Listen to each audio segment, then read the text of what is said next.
Hi, mga Madam Yaya. Day off pala ngayon ng boss ko. Nag-request siya ng nilagang baka. Gusto niya daw na sabaw. Pag galing niya kasi sa Okada, Manila, nag-overnight siya doon. Pag-uwi niya, Diyos ko, kala mo birthday niya. O inayahan ko naman siya sa pag-inom niya kasi alam ko naman pagod siya sa trabaho niya. Hindi ako yung tipo na pag umiinom yung asawa, kinakatakan ako, hindi. Inaayaan ko lang.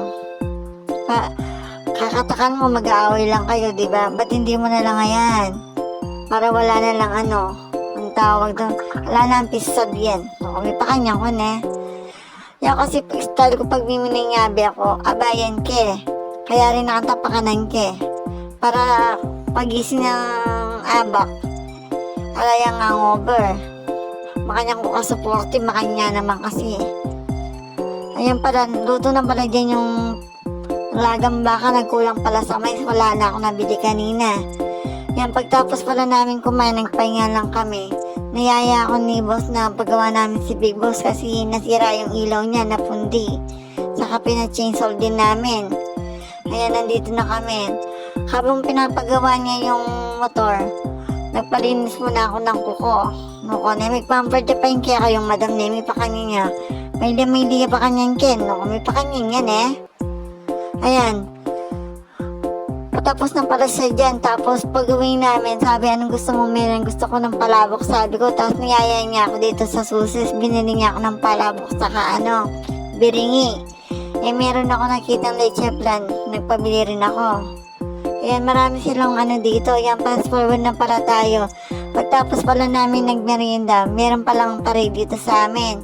Yung Maria Elena. Tuwing May pala yun, no? Akala ko tuwing piyesta lang na may ganyan. No, may pa kanya ko na. Balam yan kung may baking yato. Ayan, ang daming tao. Ang gaganda nila, eh. At kaya ako hindi ko naranasan yung ganyan, eh. Oo, mangarap yung pinka kay Madam niya, yan eh. Ayan, pati mga bata. Pero yung anak ko na panganay nung sumali siya sa ganyan. Maganda kasi yun eh. Yan. Pasabay nga lang. Parang yung nanay.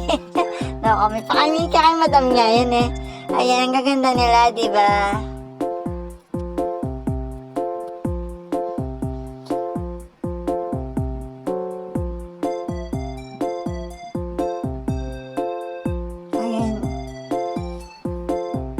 Pala yung mga Maria Elena. Ito yung pinaka Maria Elena nila. Maganda siya. Kamag-anak ng husband ko, no. Ayan. Pagtapos ko palang manood dyan, na gano'n muna ako. Nagwalis sa harapan namin. Medyo marumi. Alam niyo naman ako. Ayoko na madumi. Yung palang hindi pa nakapala, pagkipala like and share lang po. Thank you.